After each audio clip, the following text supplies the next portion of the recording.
Hello my friends, we're back with another tutorial. This time we're going to be using INIT or starting images so that instead of just starting from noise, you can start from an actual image.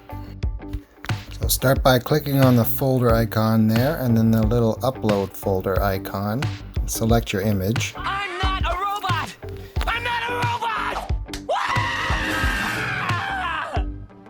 And then we can get started. So we're going to change our steps. We're going to put that up to 500, I would say at a minimum. For the init image, you're going to go ahead and type out the full file name that you just uploaded there, including the extension. For the init scale, I recommend between around 50 or 100. You'd normally want it to be pretty low. And your skip steps, you're going to be about half to start with. Of your full steps, and we're gonna start with that,